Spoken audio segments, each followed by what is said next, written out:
Hi everyone, কেমন আছো তোমরা সবাই? তো আজকের ভিডিওতে আমি তোমাদের সবার সাথে শেয়ার করতে যাচ্ছি আন্ধ্রার স্পেশাল একটা ডাল রেসিপি। নাম হচ্ছে দোসাকাই পাপ্পু। মানে দোসাকাই হচ্ছে এই যে সবজিটা দেখতে পাচ্ছ তোমরা স্ক্রিনে, এটার নাম। আর পাপ্পু এরা বলে হচ্ছে ডালকে। তো চলো শুরু করা যাক। তো এটা আমি শুরুতেই সুন্দর মতো করে পিল করে নিয়ে দেন আমার হচ্ছে ইচ্ছা মতো করে সুন্দর মতো ছোট ছোট করে কেটে তারপর ধুয়ে দেন আমি হচ্ছে রেডি করে নিছি। তো এই ডাল রান্না করতে আমাদের হচ্ছে বাড়তি কোনো মানে এক্সট্রা কোনো মশলার দরকার হয় না। নর্মালি সবার কিচেনে যেসব মশলা থাকে তো সেগুলো দিয়েই এই রান্নাটা হচ্ছে কমপ্লিট করে ফেলা যায়। তো তোমরা দেখতে পাচ্ছ আমি হচ্ছে ডালটাতে অ্যাড করার জন্য ওই যে পেঁয়াজ কেটে নিচ্ছি। তো আমি এখানে হচ্ছে মাঝারি সাইজের দুটো পেঁয়াজ ইউজ করতেছি। তো এটাকে ট্রাই করবা চিকন করে কেটে নেয়। আর পেঁয়াজের নিচের দিকে যে অংশটা আমি যেভাবে কেটে নিলাম ট্রাই করবা এভাবে কেটে ফেলে দেওয়ার জন্য, কারণ এই অংশটুকু সেরকম হচ্ছে মানে পেঁয়াজ যেরকম সিদ্ধ হয় ওটা সেরকম সিদ্ধ হয় না, এটা একটু শক্ত টাইপের থাকে। তো ফেলে দেওয়াটাই বেটার। আর ঠিক এরকম এরকম চিকন করে হচ্ছে কেটে নিবা যাতে মানে খুব ভালোভাবে বয়েল হয়। আর সাথে করে আমি দুটো কাঁচামরিচ মাঝখান থেকে কেটে নিয়েছি, দেখতে পাচ্ছ তোমরা। আর হচ্ছে যে ডালটা আমি আজকে রান্না করব সেটাকে এরা বলে হচ্ছে তুর ডাল। তো তোমরা দেখতে পাচ্ছ এই যে এই ডালটা হচ্ছে আমি আজকে রান্না করব, তুর ডাল। তো আমি এখন এটা ধোয়ার জন্য একটা পাত্র নিয়ে নিচ্ছি।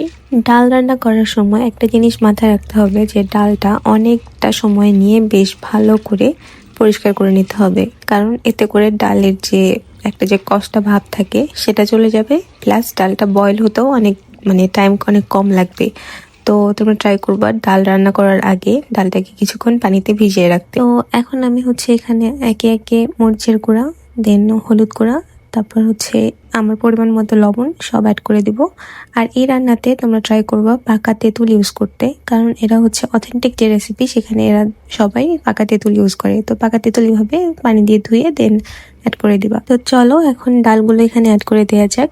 আমি পাকা তেঁতুল যে ইউজ করলাম এটা মূলত এরা ইউজ করে ফ্লেভারের জন্য, মানে একটা হালকা টক ফ্লেভার আসে, তো ডালের সাথে এই টক ফ্লেভারটা খুব ভালো যায়। তো এখন আমি এখানে সুন্দর মতো আমার পরিমাণ অনুযায়ী পানি এখানে অ্যাড করে দিচ্ছি। তো এই ক্ষেত্রে খেয়াল রাখবো এটা কিন্তু একটু ঘন টাইপের মানে ডালটা হবে, তো সেই হিসাবে আর কি পানি অ্যাড করে দিবা। মানে খুব বেশি পাতলা যেন না হয়, এটা যেন ঘন টাইপের হয়, তখনই খেতে ভালো লাগে। তো এটাকে এখন আমি গ্যাস স্টোভের উপর বসিয়ে দিব। এটা আমার প্রেসার কুকার যেটা আমি ইউজ করতেছি এটাতে আমার হচ্ছে 4 থেকে 5টা হুইসেল দিলেই দেন আমার হচ্ছে ডাল আমি যেরকম সিদ্ধ চাচ্ছি ঠিক সেরকম হয়ে যায়। তো তোমাদের যার যার প্রেসার কুকার যেরকম তো সেটার উপর ডিপেন্ড করবে, তোমরা সেটা ভালো বলতে পারবে যে কতটা হচ্ছে হুইসেল লাগবে। তো আমি আজকে 5টা হচ্ছে হুইসেল আসার পর আমি মানে পুরো গ্যাসটা যখন বের হয়ে গেছে তো তারপর ওপেন করছি। তো দেখতেই পাচ্ছ এরকম হচ্ছে আমার একটা মানে এরকম আর কি সিদ্ধ হয়েছে। তো এখন আমি হচ্ছে পটেটো স্ম্যাশার দিয়ে সুন্দর মতো করে এটাকে স্ম্যাশ করে নিচ্ছি।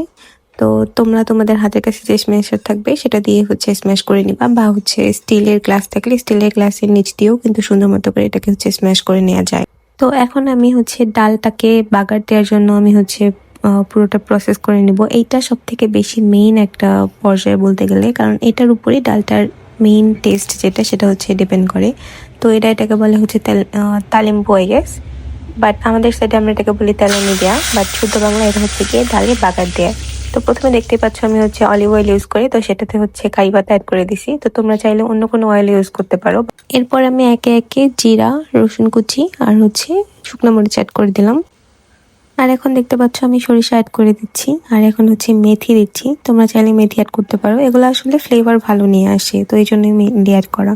আর এখন আমি এখানে ছোট ছোট হচ্ছে ডাল কিছু অ্যাড করে দিলাম, এগুলো হচ্ছে ভাজি হয়ে আসে, খুব ভালো টেস্ট আনে। ইভেন এই ডালটা হচ্ছে যখন তোমরা রান্নাতে ইউজ করবা তো এটা হচ্ছে আলটিমেটলি এখানে ভাজি হয়ে আসে, তো পরে যখন ডালটা খাবা তো তখন সুন্দর একটা ভালো ফ্লেভার পাওয়া যায়। তো চলো এখন আমরা এটাকে ডালের মধ্যে হচ্ছে অ্যাড করে দিই, দিয়ে সুন্দর মতো করে সব মানে পুরোটা যেন সম্পূর্ণ ডালের সাথে ভালো মতো করে মিশিয়ে নেওয়া হয়, তাহলে সব ফ্লেভারটা সব থেকে সুন্দর মতো করে ছড়ায় যাবে। তো এটাই আমার হচ্ছে ডালের ফাইনাল লুক। আমার রান্না একদম পুরো কমপ্লিট। তো এই পর্যায়ে তোমরা চাইলে এখানে ধনেপাতা কুচি কুচি করে অ্যাড করে দিতে পারো, বাট আমার কাছে ধনেপাতা ছিল না তাই জন্য আমি হচ্ছে অ্যাড করতে পারিনি। তো এই ডালটা তোমরা গরম ভাতের সাথে খুব সুন্দরভাবে হচ্ছে মজা করে খেতে পারবা। আর যদি হতে চাও চাপাতি বা রুটির সাথেও খেতে পারো, যেহেতু এটা ঘন তো বেশ ভালোই লাগবে আশা করি। তো ভিডিওটা কেমন লাগলো আমাকে জানাবা, আর তোমরা অবশ্যই এই রেসিপিটা বাসায় ট্রাই করবা, অ্যান্ড অবশ্যই আমাকে কমেন্টে জানাবা যে কেমন আসছে।